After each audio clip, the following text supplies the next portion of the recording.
Okay, so now that we've got the pig open, I'm going to help you walk through a little bit of the identification. I encourage you to do this on your own because you have to do the video and be responsible for knowing these structures, but some of them are a little bit difficult, so I'll help you walk through.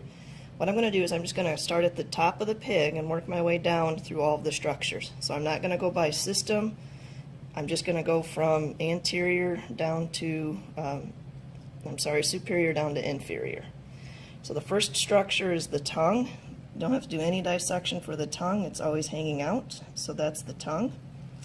Now as you work your way down into a little bit more of the neck of the pig, we have a lot of organs that you don't have to identify but are still a little bit in the way. So this organ here is the thymus. What you can do is you can kind of take your probe again and work that thymus down and away. Now as you work that away, you're going to start to see that we have the larynx. The larynx, remember, is the voice box. That's the bigger square structure. What I would encourage you to do is try to work loose a little bit of that thymus again, and what you'll see hopefully are the C-rings of the trachea. So when you start to see those little bands of cartilage, that's how you know that's the trachea. Now posterior to the trachea is the esophagus. So what you're going to have to do is you're going to have to work your blunt probe down, work the trachea loose where you can feel it separate. As you push that aside, you're going to find a tube behind that, and that tube behind that is going to be the esophagus. And this is the hardest structure, in my opinion, to find because it wants to hide right behind that trachea. So as you're looking at the video, over here on the left is the trachea, and right underneath that, right here, is the esophagus.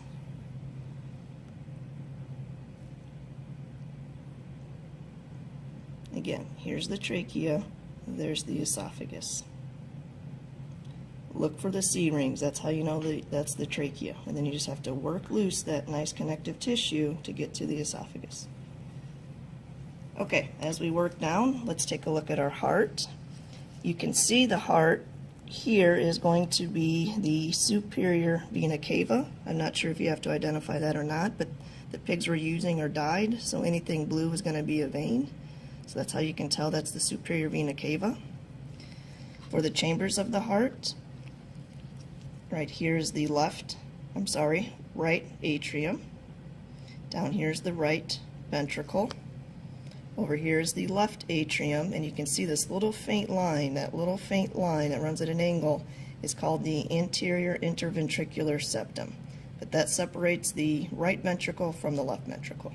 So let's review that again. We have the right atrium, right ventricle, left ventricle. Off to the side here, we have the right lung. Notice we have 3 lobes in the right lung. 1, 2, 3, superior, middle, inferior. Over here, if I can clean my tissue away, is the left lung. Left lung, we only have 2 lobes, the superior and inferior, to kind of make room for that heart a little bit on the left side. As you can see, we've got this really nice red tube. That red tube that runs down into the abdominal pelvic is what we call the abdominal aorta. And you can tell again it's an artery because it's nice and thick and it maintains its shape. Again, this is the diaphragm. Remember, we had to cut that diaphragm loose a little bit to open up the thoracic cavity so we could identify the heart and the lungs. So working down to our abdominal pelvic organs, the big organ you're going to see dominating the whole cavity is going to be the liver. Now, the liver has 4 lobes. It's the largest internal organ we have, so it's nice and big. What you do with the liver is if you can kind of pull it back a little bit. Where are you?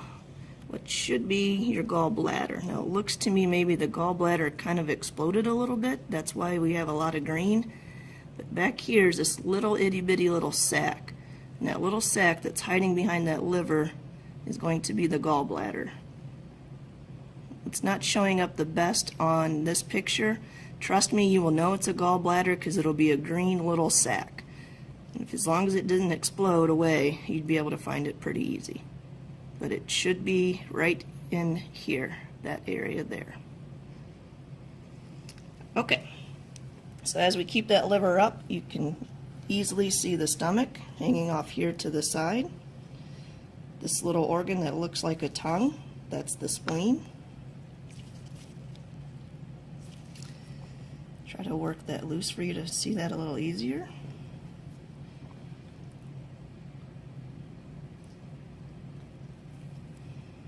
So there's the spleen. We keep going back a little bit and get the stomach up out of the way. Let me kind of clean through.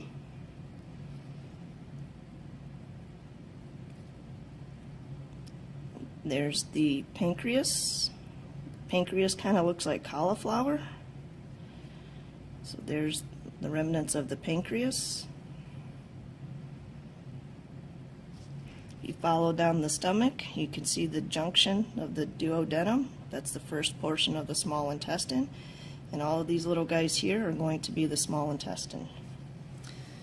For the fetal pig, the large intestine doesn't quite wrap around the small just yet. It kind of hangs off to the side. And it is a little bit bigger. There are larger folds, so you should be able to easily see the small or the large intestine.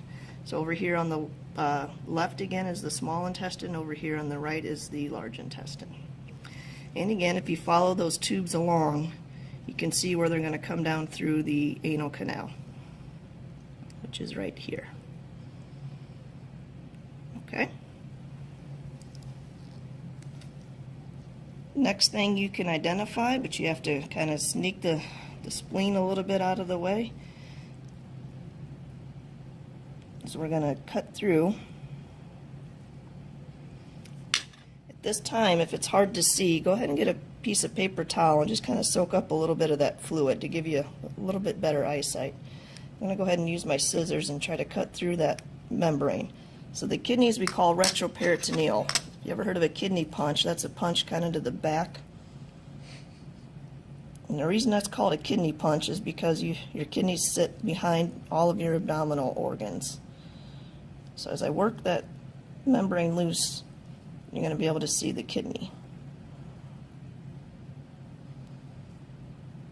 And there he's finally popping up. So here's the kidney. Now again, if you clean up a little bit, you should be able to find the ureter.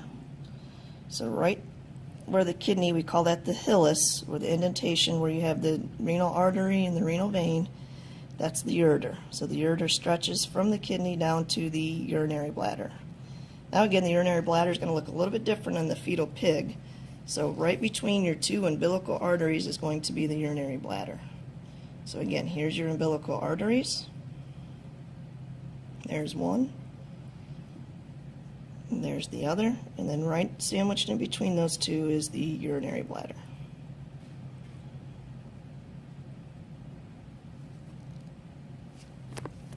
You can see on the outside that has two paired umbilical arteries as well as an umbilical vein that comes from mom and helps feed the baby, because again, the baby can't breathe any oxygen on its own, so it has to steal it from mom's hemoglobin.